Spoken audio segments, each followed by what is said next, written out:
약한 인생, 은혜의 인생이라는 제목으로 하나님 말씀 나누겠습니다. 아시겠지만 카푸어족이라고 그렇게 불리우는 사람들이 있습니다.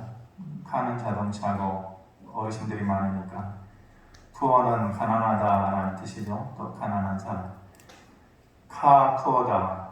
카는 차는 좋은 차를 타고 다니는데 가난한 사람, 이런 사람을 말할 때 우리가 카푸어족이다 이렇게 말하는데, 얼마 전에 본 영상 중에 하나가 카푸어족에 대한 영상이었는데, 아주 고급스러운 외제차를 좋은 거를 타고 다녀요.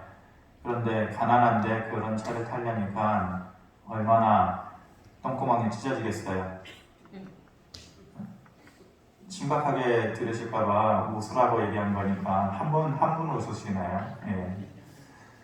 그래서 좋은 차를 타고 다니면서 컵라면을 먹으면서 버티는 거예요. 그 차를 유지하기 위한 능력은 안 되고 먹고는 살아야겠고, 그러면서 컵라면을 먹는 그런 영상을 보았는데, 그런 사람들이 꽤 많다라는 거죠. 왜 그럴까? 심리가 뭘까? 뻔한 것 아니겠어요? 좀 있어 보이려고 그러는 것 아니에요? 그 내면을 들여다보면 없어 보이지 않게, 약해 보이지 않게, 못 배운 것처럼 보이지 않게 하려는 사람들의 심리가 그 안에 있는 것이죠. 자기가 약한 사람이라는 것을 일부러 나타내려고 하는 사람들은 아무도 없을 것이에요. 다 가리려고만 하지. 그래서 사람들은 어떤 식으로든 자기가 강하다라는 것을 드러내려고 해요. 자랑하려고 해요. 그래서 돈이 없어도 자기의 돈이 있는 것을 자랑하려고 하고, 배움이 그렇게 많지 않은 사람인데도 아는 척 그렇게 자랑을 하고, 그리고 나한테 아는 사람 많아 그렇게 자기의 뒷배경을 자랑하고. 그런데 나쁜 건가요? 여러분들은 안 그러셔요? 저도 가끔 그러는데, 인지상정이죠. 누구라도 그럴 거예요. 자기의 약한 것을 가리고 강한 것만 자랑하려고 하는 것. 그런데 바울은 반대라고 얘기해요. 그리고 성경을 보면은 하나님 본인 자체가 역설적이신 분인데, 그 하나님의 코드에, 색깔에 맞춰서 인생을 살아야 성공하는 거예요. 하나님의 뜻에 맞는 거잖아요. 바울이 그런 사람이에요. 그러니까 역설적인 말을 하는 거죠. 일반 사람들이 들었을 때에는 이해 안 되는 반대의 말을 하고 있는 거예요. 5절 같이 한번 보겠습니다. 시작. 내가 이런 사람을 위하여 자랑하겠으나 나를 위하여는 약한 것들 외에 자랑하지 아니하리라. 자기 자신을 위하여서는 약한 것들 외에는 자랑하지 않겠다. 보통은 약한 것들을 피하고 가리려고 하는데, 바울이 약함을 자랑한다? 그냥 듣기 좋으라고 하는 말이겠지. 그리고 성경이잖아. 성경이니까 좋은 말 써놔야 되는 거 아니야? 그리고 이제 믿음을 가지려고 하는 사람들한테 용기를 주기 위해서 믿음을 좀 가지라고 이런 말 하는 거겠지. 그런데 그게 아니에요. 성경 전체를 보고 바울의 삶 전체를 보면 이것이 누군가의 귀에 듣기 좋으라고 하는 말이 아니라는 걸 알아요. 이것은 바울이 가진 철학이에요. 삶 전체를 통해서 바울이 깨달은 거예요. 평생의 생각이라는 거예요. 인생을 살면서 비결처럼 그렇게 간직하면서 살았던 생각이 바로 이거라는 거예요. 그러니까 듣기 좋으라고 입에 발린 소리로 하는 게 아니라 평생 살아보니 이거더라. 약한 것을 자랑하는 것, 그것이 하나님 앞에서 은혜요 능력이더라 라는 것을 얘기하는 것이에요. 바울이 왜 자기의 약한 것들을 자랑하면서 살겠다고 합니까? 우리가 알다시피 바울은 자랑할 것이 넘쳐나는 거예요. 육신적으로도 그렇고 영적으로도 그렇고. 첫 번째로는 배경이 너무너무 자랑할 것이 많은 사람이에요. 순수한 이스라엘 혈통이죠. 베냐민 지파의 사람이 율법에 정통했던 바리새인.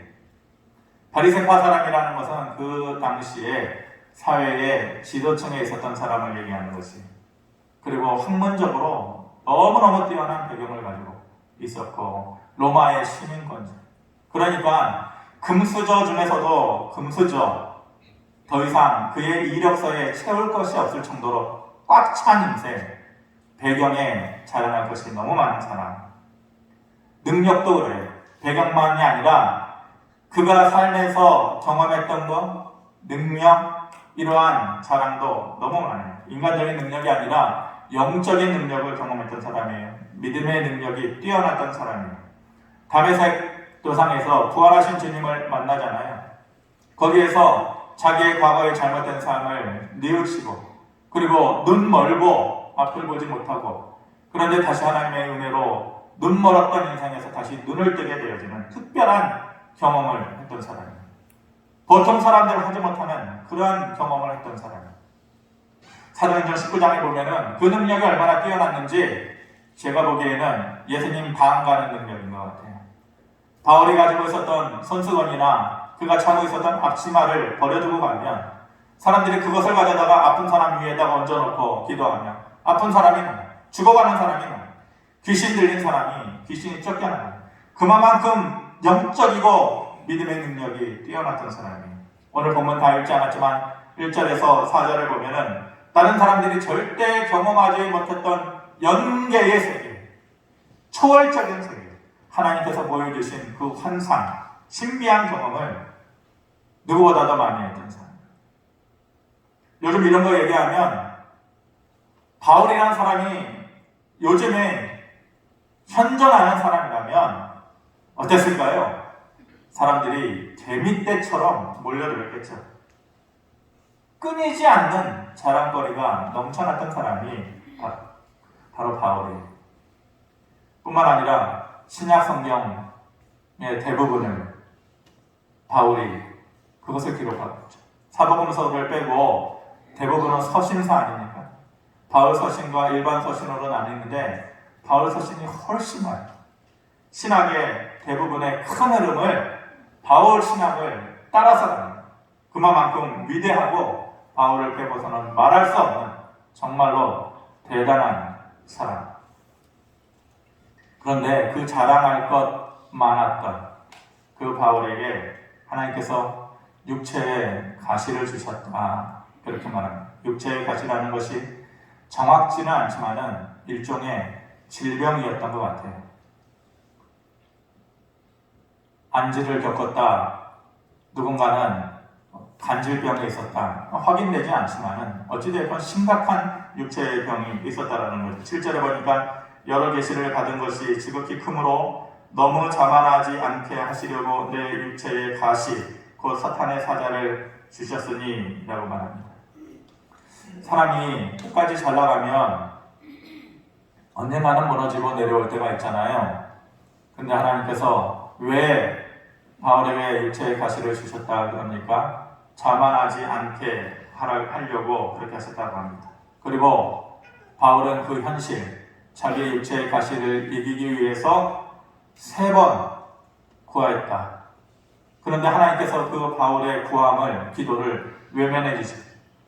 받아주지 않았어요. 하나님의 대답은 무엇이었습니까? 9절에 보니까 나에게 이르시기를 내 은혜가 너에게 족하도다. 이는 내 능력이 약한 데에서 온전하여짐이라 하신지라. 공동 번역본에 보면은 좀 색다르게 우리가 느낄 만하게 이렇게 다시 말하고 있습니다. 너는 이미 내 은총을 충분히 받았다. 내 권능은, 내 능력은 약한 자 안에서 완전히 드러난다. 이렇게 바울에게 얘기하고 있는 것이죠. 하나님께서 바울을 위로하시는 거예요. 내가 너 기도 들어주지 않는 것 아니야.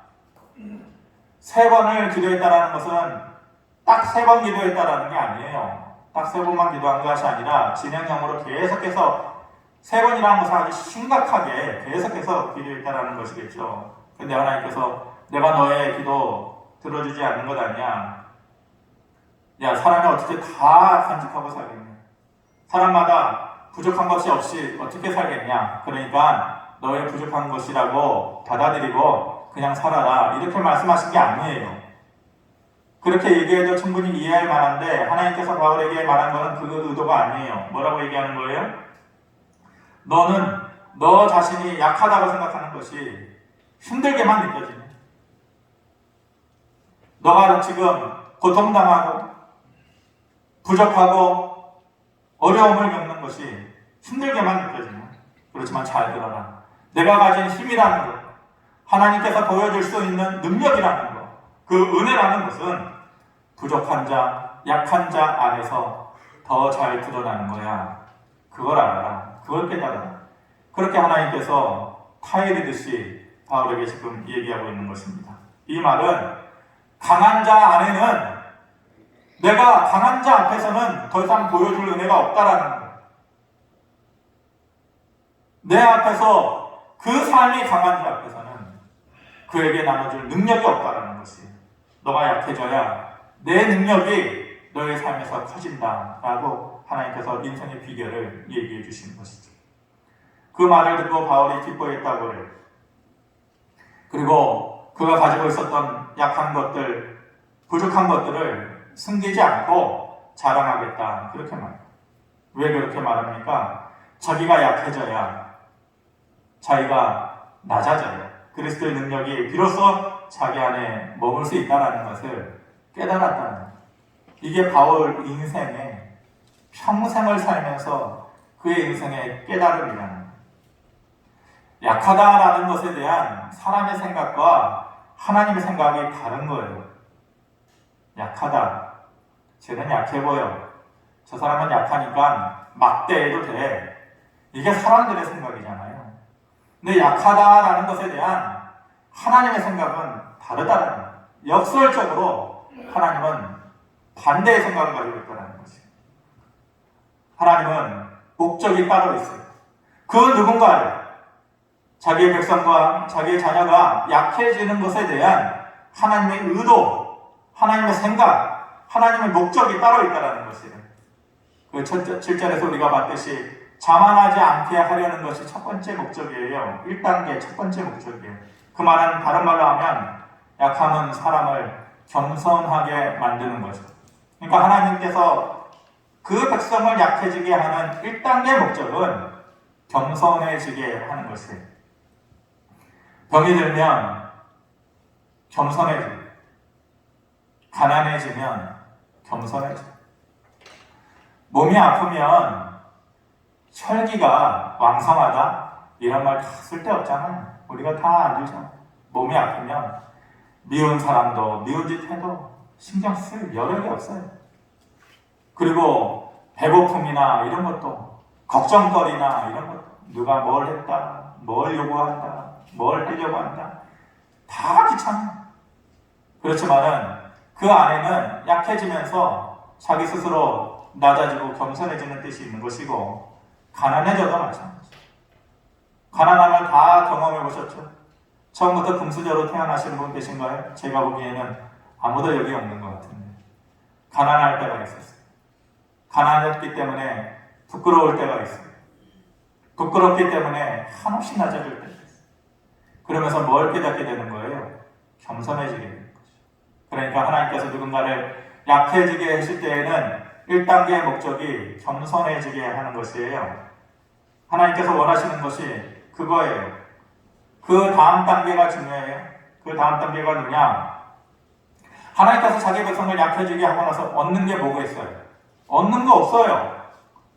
아버지가 자기 자식이 밖에 나가가지고 약해지고 또 매맞고 다니고 이런 것을 보고 얻는 마음이 있겠어요? 없죠. 하나님께서 자기 백성이 약한 거 좋아하시나요? 아니에요. 단지 약해져서 하나님을 다시 찾고 기도하게 하시라는 것입니다. 그것이 두 번째 하나님의 목적이에요. 그렇게 해서 하나님을 다시 의지하고 기도하는 자에게 세 번째로 하나님께서 능력을 주시고 다시 강해지게 하시겠다라는 것이 하나님의 생각과 하나님의 의도인 것이에요. 그러니까 한 인간의 인생을 봐서 한 인간을 놓고 봤을 때에 이 사람이 약해, 혹은 이런저런 이유 때문에 약해진다 라는 것에는 하나님의 특별한 목적이 있다는 거예요. 의도가 있다는 거예요. 첫 번째는 겸손해지게 하는 것. 그리고 마지막 세 번째는 다시 강해지게 하는 거예요. 그런데 그 중간 단계가 중요해요. 그게 빠지면 첫 번째 약해지는 게 아무 의미가 없어요. 그 두 번째가 빠지면 세 번째 다시 강해지는 단계로 나아갈 수가 없어요. 그 두 번째 단계가 뭐예요? 바울이 그것을 두고 3번 기도했더니 약해지면 겸손해지다 보면 기도하게 돼요. 그 단계가 있어야 세 번째 단계. 그런데 1단계에서만 끝난단 말이에요. 하나님께서 약해지게 하셨는데 약한 것으로 끝나는 사람이 있어요. 약한 상태로 평생을 살다가 인생에 마침표를 찍는 사람이 있어요. 그러면서 하나님의 약속, 다시 강해지게 하시겠다는 하나님의 약속은 누구의 것이냐? 언제 이루어지는 것이냐? 이렇게 말하는 거예요. 하나님은 약해지게 하시고 나서 기도하는 음성을 기다리시는 거예요. 기도하는 모습을 기다리시는 거예요. 그랬을 때에 다시 그 기도하는 모습 안에 내 능력이 온전하게 너에게 나타나게 되어져서 다시 강하게 해주시겠다라고 하는 하나님의 원래의 목적이 그렇게 해야만 이루어질 수 있는 것이에요. 9절 하반절에 이렇게 말씀하지 않습니까? 그러므로 도리어 크게 기뻐함으로 나의 여러 약한 것들에 대하여 자랑하리니 이는 그리스도의 능력이 내게 머물게 하려 함이라. 내 약한 것들에 대해서 자랑하리니 비로소 바울이 깨달은 것이 이래야 그리스도의 능력이 내게 머물게 되는 거구나 라는 것을 깨닫게 되었다는 것이죠. 도리어 기뻐했다고 그래요. 그리고 약함을 자랑했다고 그래요. 그렇게 할 수 있나요? 약해져 본 사람은 이 말이 공감이 안 돼요. 약해져서 한없이 낮아지고 겸손의 단계를 더 지나쳐서 처절하게 밑바닥까지 떨어져 본 사람은 이게 되냐고요. 기뻐함으로 내 연약함을 자랑하니 이게 돼요? 저는 안 돼요. 여러분들 되시면은 저를 좀 상담을 좀 해주시기 바랍니다. 우리는 이게 힘들어요. 바울은 바울이니까. 근데 우리는 실생활에서 내 연약해진 삶, 내 차빠진 꼬꾸라진 삶 가운데에서 내 약함을 자랑한다는 것, 그리고 기뻐한다는 것, 그게 쉽지 않아요. 그래서 저는 이 말씀을, 하나님의 말씀은 가감 없이 해야 되는데, 빼거나 넣지 말아야 되는데, 그냥 하나님께 혼날 생각하고 제 식대로 이 말씀을 바꿔서 해석을 하고 그렇게 적용하면서 살려고 하는 거예요. 하나님 앞에서 기뻐해라? 못해요. 그렇지만은 인정하면서 받아들일 수는 있어요. 내가 약해지는 것에 대해서 어떻게 기뻐해요? 하나님 전 못하겠어요. 그렇지만 이 안에 하나님의 뜻이 있다는 것을 인정하고 받아들이기는 하겠습니다. 그것까지는 제가 하겠습니다. 그리고 자랑하리니 못해요. 뭘 자랑해요? 가난을 뭘 자랑해요? 부끄러워서 돈 없이 일주일을 1,000원 가지고 살아갈 때가 있었어요. 사람 보기가 부끄럽고 피하면서 다닐 때가 있었어요. 근데 뭘 자랑해요? 근데 하나님 자랑은 못하겠습니다. 하지만 버틸 수는 있겠습니다. 그래서 이 말씀을 기뻐하고 자랑하리니가 아니라 하나님 내 약함을 인정하고 받아들입니다. 그리고 버티고 기다리겠습니다. 버틸 수는 있겠습니다. 그러니 그 다음 단계는 하나님이 책임져 주십시오. 그 다음 단계가 뭐예요? 그리스도의 능력이 내 안에서 온전해지고 더 잘 드러나게 되어지는 것, 약함이 강하게 되어지는 것, 그것은 내가 못하는 것이고 하나님의 몫이니까 그건 하나님이 하십시오. 감히 이 말씀을 이런 식으로 제가 바꿔서 적용하고 싶은 것이에요. 기뻐하고 자랑하리니 이게 아니고 인정을 합니다. 받아들입니다. 그 안에 하나님의 뜻이 있는 것을 믿습니다. 그리고 버틸랍니다. 기다리랍니다. 그러니 그 안에서 그리스도의 능력이 더 잘 드러나게 되어지고 그리스도의 능력이 온전하게 되어지고 다시 강하게 되어지는 것은 하나님의 몫이니까 하나님, 그 일은 하나님께서 해주십시오. 다윗이라는 사람이 인생의 후반기에 가장 권력의 최정점에 있을 때에 인구조사를 했어요. 정권 말기에 다윗이 살면서 얼마나 고생을 많이 했어요. 얼마나 눈물을 많이 뿌렸어요. 그러다가 하나님께서 은혜 주시고 능력 주셔서 모든 것이 만사형통, 모든 것이 잘 되어질 때에 인구조사를 했는데 하나님 기뻐하지 않는 거였어요. 하나님 하지 말라고 그런 거였어요. 왜냐? 내가 갖춰놓은 것이 얼마나 되지? 날 위해서 싸워줄 군사가 얼마나 되지? 그거 조사하겠다라는 것 아니에요? 내 나라가 얼마나 부강해졌지? 그거 계산하겠다라는 것 아니에요? 근데 하나님께서는 그거 하지 말라는 거예요. 많은 것이 너에게 능력 아니야. 큰 것이 너에게 능력 아니야. 외형적인 것이 너에게 능력 아니야. 너의 삶은 내가 너의 삶을 이끌어주고 너의 삶을 지켜주고 너를 대신해서 전쟁해주고 싸워주고 이기게 해주고 그것을 너가 깨닫고 살아가는 것이 네 인생의 가장 큰 깨달음인데 그 깨달음을 순간적으로 지워버린 거예요. 잊어버린 거예요. 역대상 18장 6절에 다윗이 다메섹 아람의 소비대를 두매 아람 사람이 다윗의 종이 되어 조공을 바칩니다. 다윗이 어디로 가든지 여호와께서 이기게 하셨다. 이렇게 얼마나 복된 삶입니까, 여러분? 우리가 새벽 예배 역대상 말씀 보고 있는데 다윗의 인생 후반기에 보면은 얼마나 복된 삶인지 어디로 가든지 이기게 하셨다. 그러니까 사람은 늘 고민이 그거잖아요. 육하원칙에 나오는 거를 늘 고민을 하잖아요. 언제 해야 되지? 내가 어디로 가야 되지? 무엇을 선택해야 되지? 이걸 어떻게 해야 되지? 그런데 다윗의 인생에는 그 고민이 필요 없고 언제 하든지 상관없다. 무엇을 선택하든지 상관없다. 어떻게 하든지 상관없다. 뭐예요? 어디로 가든지 하나님께서 이기게 하셨다라는 것 아니에요? 그런데 이런 모습은 다윗이 약해져 있을 때에 이루어진 일이에요. 다윗이 인생의 바닥에 있을 때에 이루어진 일이에요. 그런데 좀 전에 얘기했듯이 강해지니까 그 인생의 말년에 모든 것을 다 이루고 만사형통하고 강해지니까 하나님이 빠진 인생이 되었어요. 다윗의 인생에서 하나님에 빠진 인생이 되니까 강하다라는 것이 아무 의미 없어요. 자랑한다라는 것이 아무 의미 없어요. 오히려 약한 것이 하나님 앞에서는 의미 있는 인생이라는 것을 저와 여러분들이 깨달아요. 왜 약할 때에 온전하게 되어지는지 그 의미를 우리가 제대로 알아야만 되는 것입니다. 성도는 성도로서의 삶을 산다는 것은 하나님 앞에서 강하면 약해지게 된다는 것, 그리고 약하면 다시 강해지게 된다는 것, 이런 역설적인 삶의 논리, 삶의 방식이라는 것을 우리가 인정하고 받아들여야 되는 것이죠. 몸이 약한 사람은 약으로 살아가요.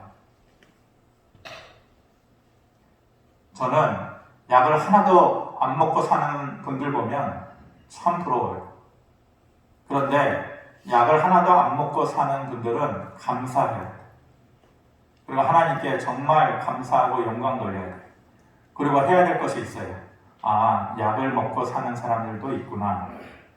본인이 약을 안 먹으면 남들도 약을 안 먹는 줄 알아요. 본인이 안 아프면 남들도 안 아픈 줄 알아요. 역지사지의 마음을 가질 줄 알아요. 몸이 아픈 사람은 약을 달고 살아요. 약을 먹지 않으면 죽게 되는 것이. 마찬가지로 믿음을 가지고 살면서 어쩌다가 삶이 약해진 자들이 있어요. 우리 가운데도 그런 분들이 계세요.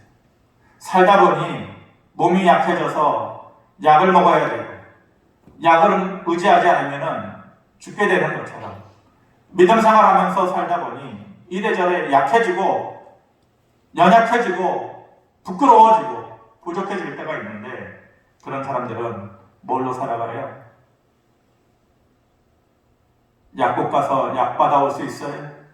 그런 사람은 하나님의 은혜로만 사는 거예요. 십자가의 그림자를 밟아야만 사는 거예요. 그것이 믿음의 약이요, 은혜의 약인 것이에요. 약 없으면 죽듯이 약해진 가운데에서 하나님의 은혜가 없으면 우리도 죽는 거예요. 성도의 삶은 약할 때에 하나님을 가까이 하는 거예요. 약해져서 다시요, 3단계, 1단계는 약해져서 겸손하게 되어지는 것이 하나님의 목적. 그리고 3단계는 다시 강해지게 하는 것. 그 가운데 2단계는 겸손해진 후에 하나님 앞에 기도하는 것. 하나님을 가까이 하고 그렇게 함으로 다시 강해지게 하는 것. 그래서 약한 인생 안에 은혜 인생 있는 거예요. 모세도 그랬어요. 다윗도 그랬고 바울도 그랬고 얼마나 대단한 사람들이. 그런데 자신의 약한 것 때문에 하나님을 만났던 사람이에요. 자신의 약한 것 때문에 하나님의 능력과 은혜를 얻어서 살았던 사람들이에요. 저는 저와 여러분들이 우리가 약한 것들을 가지고 부끄러운 것으로 끝나지 않기를 바랍니다. 내 몸이 약하여져서 그것으로 끝났더라. 내가 가난해서 부끄러워서 그것으로 끝났더라. 최소한 제가 아는 이 교회의 주의 권속들은 어떠한 이유로 약해졌든지 간에 약한 모습으로 끝나지 않기를 바랍니다. 다시 강해지게 하시는 하나님의 은혜를 우리가 보기를 바랍니다. 그래하기 위해서 우리가 2단계 겸손하신 후에 다시 기도의 자리로 나아가는 것 매우 중요합니다. 그렇지 않으면 1단계에서 끝나고 인생 끝나는 것. 약해진 모습으로 그냥 사라져가는 거지. 이번 한 주간 살아가면서 우리의 발목을 붙잡고 있었던 약해지게 하는 수많은 요인들, 그것이 가정이 되었건 아니면 자녀가 되었건 아니면 내 가까운 사람이 되었건 그 수많은 나를 약해지게 하는 요인들로부터 내가 해방되고 다시 강해지게 되어지고 하나님의 능력이 그 안에서 온전하게 드러나게 되어지는 하나님의 능력이, 은혜가 저와 여러분들에게 충만히 있기를 주님의 이름으로 축원합니다. 고마우신 아버지 하나님, 약한 게 얼마나 우리에게 아픔이 되고 힘든지 모릅니다. 그런데 그 안에 하나님의 목적과 의도가 있어서 은혜가 숨어져 있다는 것을 오늘 말씀을 통해서 우리의 마음속에 다시 한번 기억합니다. 하나님, 약한 인생 안에 은혜의 인생 있음을 우리가 믿습니다. 잘할 수는 없어도 인정하고 받아들이면서 버티고 기다리면서 기도할 때에 하나님의 뜻이 우리의 삶에도 이루어질 것을 믿습니다. 주신 말씀대로 주신 약속대로 우리에게 은혜를 더하여 주시옵소서. 예수 그리스도의 이름으로 기도하옵나이다. 아멘.